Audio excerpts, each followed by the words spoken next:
जो स्वर्ग में आता जाता है वो तो आपको स्वर्ग में वैकुंठ में पहुंचा सकता है। ये बात सत्य है, लेकिन जब वो चाहे तब वो अपना जाता रहेगा, आपको नहीं ले जाएगा। पहुंचा सकता हूं, जब किसी के पहुंचाने में मदद करेगा तो इसका भार सब उस पर लदेगा, कर्मों का, पाप का पुण्य का दब जाएगा। तो जो कुछ भी उसने किया वो खुद ही दब जाएगा, फिर नहीं जा सकता। पहुंचा सकता है लेकिन वो ये काम करेगा नहीं, व्याख्या कर देगा। ऐसा बहुत कई नाम निशान को जो ऊपर आद्या महाशक्ति के लोक में जाएगा और वो वहां आद्या शक्ति का दर्शन करे तो वो वहां तक पहुंचा सकता है, स्वर्ग में कुंड में भी और आद्या महाशक्ति लोक में भी, लेकिन वो भी नहीं पहुंचाएगा, वो भी भेद खोलता नहीं है। फिर जब कमाई करेगा तो सहदर कमल में जब जाएगा और ईश्वर का, खुदा का, उसका जब दीदार दर्शन करेगा तो उसको कहते हैं योगी। योगी तो ऐसे योगी इनमें ये वहां तक पहुंचा सकते हैं। इनकी इच्छा हो जाती है कि किसी न किसी को पहुंचाए, लेकिन यह है कि ये भी बंधन ही में, स्वर्ग में कुंड वाले भी बंधन में, आद्या महाशक्ति है, और ये भी स्थान बंधनी में है। लेकिन इनको यह है कि पहुंचा सकते हैं, योगी होते हैं, इनको योगी कहते हैं। लेकिन सच्चा बोध हो जाए तब, उसका सच्चा दर्शन हो जाए और नित्य आने जाने की गति प्राप्त हो जाए, तब ऐसा हो सकता है। इसको योगी कहते हैं। इसमें से कोई संत नहीं है। कोई सोचता हो कि इसमें से कोई संत हो जाएगा, तो इसमें से कोई अलग अलग संत है, ये योगी है। और जो इनका दर्शन करके आगे चलेगा, और जब माया के लोक में, क्योंकि ऊपर में माया का लोक है, वो सहदर कमल लोक से बड़ा है, तो ऊपर चलेगा और उसको जिसने देखा, माया उसका रूप है, तो उसका दर्शन किया तो वो वहां तक ले जा सकता है। और ऊपर में जो है, माया के ऊपर में ब्रह्म है, जिसने ब्रह्म का दर्शन कर लिया और वहां उसको गति प्राप्त हो गई, उसको कहते हैं इसने ब्रह्म को प्राप्त कर लिया। तो इस योगी राज से उसकी गति थोड़ी ऊंची हो गई, तो वो योगेश्वर में भी आ जाता है।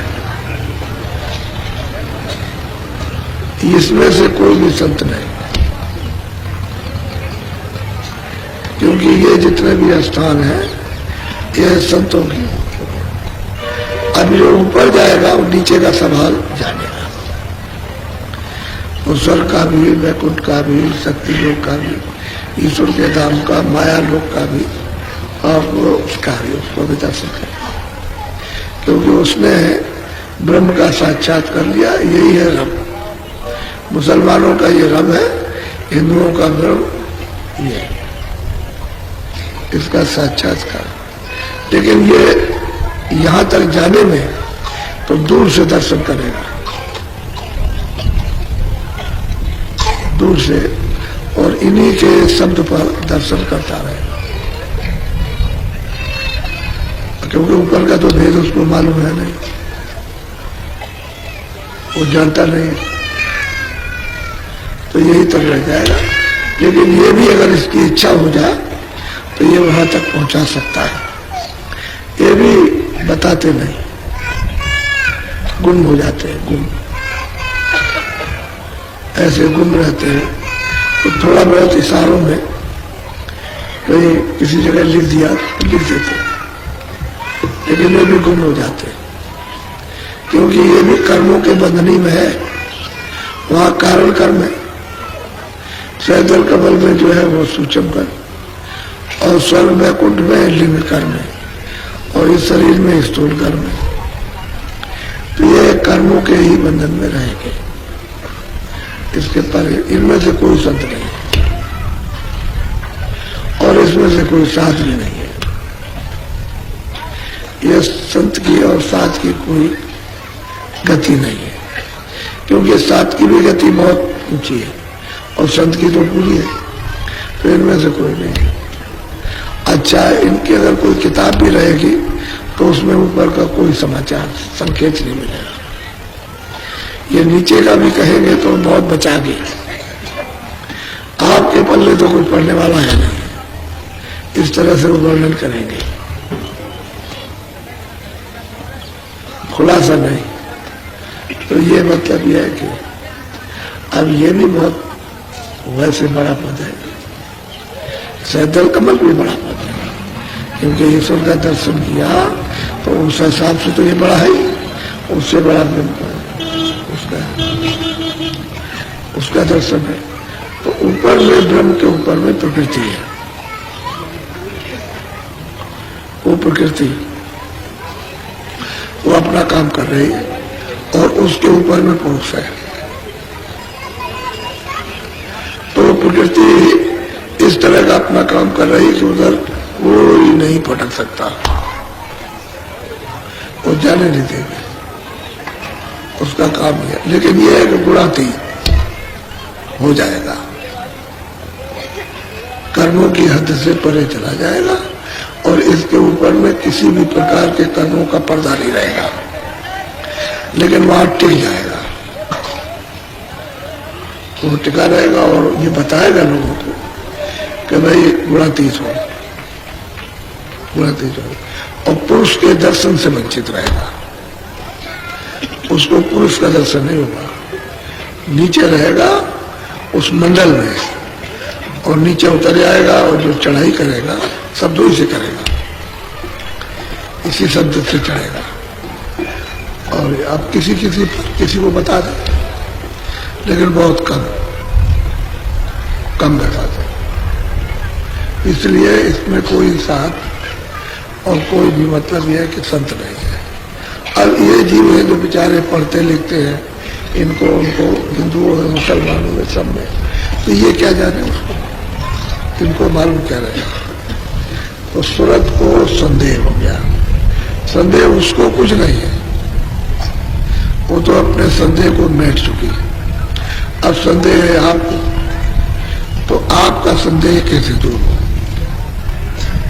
तो कहते हैं कि मालिक गुरु आप समर्थ और सब जानकार हो, जीवों के प्रति मेरे मन में यानी संदेह पैदा हो गया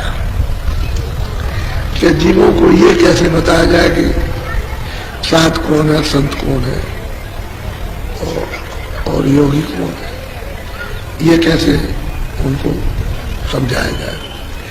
तो वो अब भिन्न भिन्न करके पूछती है कि ये सब भेद शंका खत्म कीजिए और जीवों के प्रति ये बताइए आप। तो ऐसा कोई होना चाहिए ना प्रश्न करने वाला, तो जो सूरत पहुंच जाएगी वही प्रश्न करेंगे, बाकी तो किसी को मालूम है नहीं कि प्रश्न क्या कर।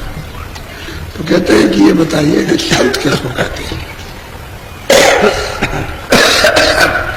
फिर वो पूछती है कि ये तो बताइए कि संत किसको कहते हैं, साध किसको कहते हैं और भेद किसको कहते हैं, भेद। तो जब तक आप इन सब चीजों को यानी शंका निवारण की सुन न ले, आपको क्या पता चलेगा कौन साधु है।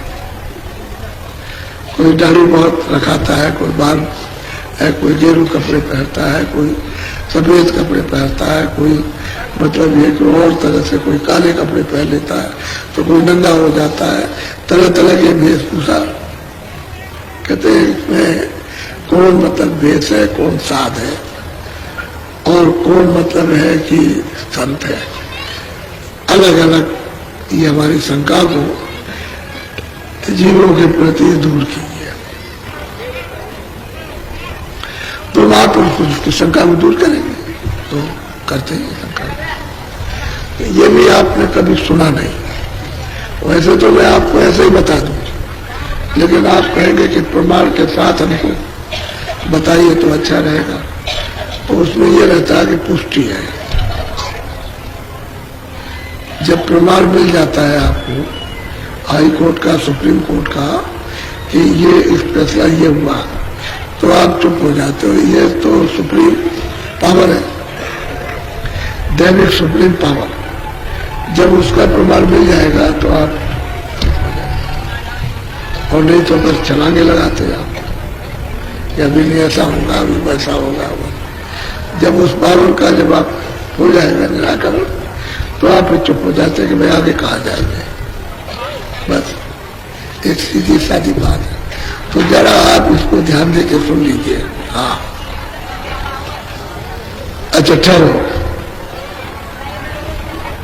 ये बताओ कि कितने लोग नामदान कितने लेंगे? जिन्होंने अभी तक नहीं लिया जरा हाथ उठाओ। जो नामदान चाहते हो लेना, वो तो बहुत लोग मालूम होता है, आज भी काफी आ गए। और रात को नीचे करो।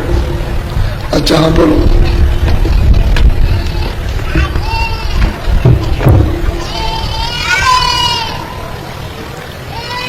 एक संशय मेरे मन आई, सो निर्भय करे कहो सुनाई। कहते मेरे मन में संशय आ गई है, तो ये निर्णय करके सुनाइए, अलग अलग करके, तो हमारी ये शंका चली जाए, क्योंकि हमको जीवों को बताना। बोलो।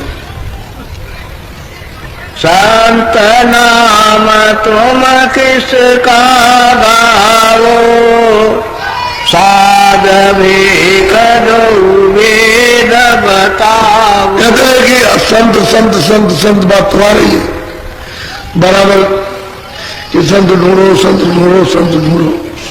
तो कहते हैं कि भेद और संत, इनका निर्णय करके दोनों का अलग अलग बताइए कि संत किसको कहते हैं और भेद साथ किसको कहते हैं। ये तो मेरे मन की शंका चली जाए। अब दूसरों के लिए पूछ रही है, बोलो। तब स्वामी बोले सुन लीजे, कान लगाई चेत अवधि। तो बहुत प्रसन्न होकर के बोले कि तूने पूछा है बहुत अच्छा पूछा, तो तू चित्त लगा और कान लगा करके और जो कहूं उसको अच्छी तरह से सुन ले, तो तेरी शंका दूर हो जाएगी। बोलो। संत कहे हम उनको भाई, सत्य लोक जिन सूरत समाई। अब कहते हैं स्वामी के सूरत, मैं तो उसको संत कहता हूं कि जिनकी सूरत यहां से चढ़ती मिल गई और सतलोक में पहुंच गई, और जिसने सतपुरुष का दर्शन दीदार किया वो है संत। हम उन संतों की महिमा कर रहे हैं कि वो है संत। बाकी संतों में कोई आता नहीं, वो कोई भी नहीं आता, वो है संत। ऐसे कोई मिल जाए तब तो ठीक है कि संत मिल गए, और ऐसा कोई भी नहीं मिला पहुंचा हुआ तो कोई भी संत नहीं है। बोलो। चौथा लोक तीन के पारा, सत्य नाम सत्य गुरु। अब निराकरण करते हैं कि भाई ऐसा न समझ ले कि यही होगा। कहते हैं कि चौथा जो लोक है सतलोक, वो हो 3 के पारा, सहदल कमल, यानी ये मृतलोक और ब्रह्मांड और पारब्रह्मांड, कहते हैं तीनों के परे है सतलोक। और वहां सत्य सत्य बसता है, नाम उनका सतनाम है, तो वो सतपुरुष है। तो परिचय दे रहे हैं।